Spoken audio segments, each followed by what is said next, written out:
Assalamualaikum dan salam sejahtera. Di sini saya nak kongsikan satu video macam mana kita nak mulakan assignment ataupun tugasan yang diberikan oleh guru di dalam classroom. Okey, sama saja nak guna secara Android, menggunakan Apple, menggunakan PC, laptop, Surface, iPad, sama saja. Okey. Yang pertama, kita masuk ke dalam classroom masing-masing. Ini saya menggunakan handphone saja. Okey. Saya masuk ke salah satu kelas. Saya masuk ke kelas yang saya mengajar, itu tahun 3 USM berpandukan anak panah yang saya tunjukkan tu ya. Okey. Bila dah masuk, bila dah ada tugasan-tugasan yang diberikan oleh guru, maka dekat paparan yang pertama kita ni akan terpamparlah tugasan-tugasan. Bila kita scroll ke bawah, bermaksudnya adalah tugasan yang diberikan oleh guru sebelum-sebelum ni. Contohnya, kita lihat sini, Cikgu Siti Rubiah pada 28 Mei, saya sendiri pada 29 Mei, dan hari ini juga saya ada hantar pada pukul 7.18 pagi. Abaikan 7.18 pagi kedua-dua ni ya. Sebab dua benda yang sama saya masukkan, saya terklik 2 kali. Jadi salah satu saja buatlah. Okey. Hari ini saya masukkan 2 assignment, iaitu assignment yang pertama yang ini saya tunjukkan. Okey, assignment yang pertama yang ini dan assignment yang kedua yang ini. Okey, yang tengah ini abaikan sajalah sebab dia sama dengan yang bawah ini. Okey. Jadi saya teruskan lagi.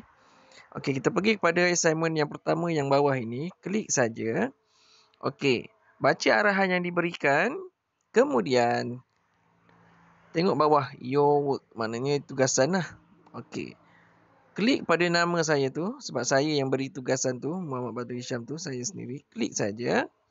Bila klik, akan terpampang apa yang perlu buat. Iaitu, ada 5 perkara yang perlu murid-murid laksanakan. Setiap handphone mungkin dia punya ni tak sama. Tapi kalau saya kena pergi ke 3 yang atas ini. Okey, saya klik 3 atas ni.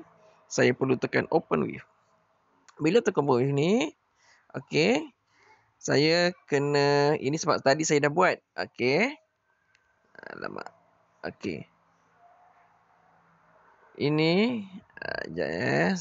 Okey, nampak tak pen dekat bawah ni? Ada tanda simbol pen dekat bawah ni. Okey.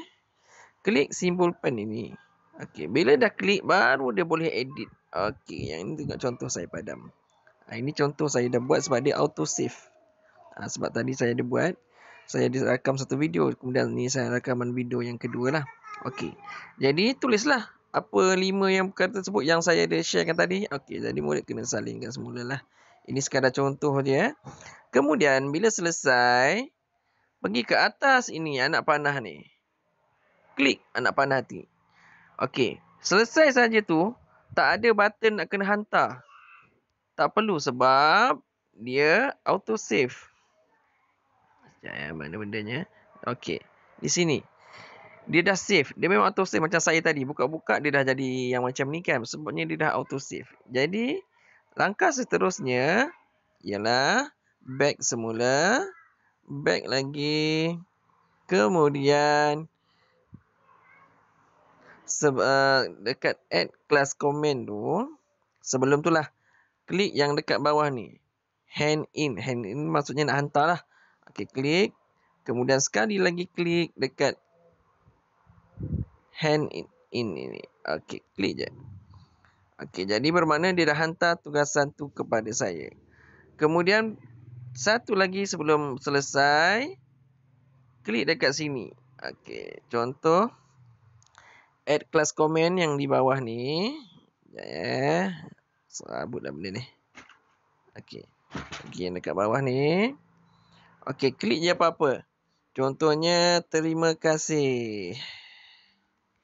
Ataupun tulislah apa-apa dan apa lagi ya, apa-apa je lah. Okey, kemudian kliklah hantar. Yang ini saja yang perlu hantar, yang ada ujung sini tadi tu kan. Okey, klik hantar. Kemudian selesailah assignment yang dilaksanakan tadi. Dah selesai tu, teruslah kepada assignment yang kedua yang ini tadi. Okey, tekan yang kedua. Seterusnya, tengok bawah tadi. Okey, dah tu klik saja tersebut. Sama saja tekan hand in tadi, kemudian add class comment dan back semua. Itu sahaja. Selesai assignment untuk hari ini. Terima kasih.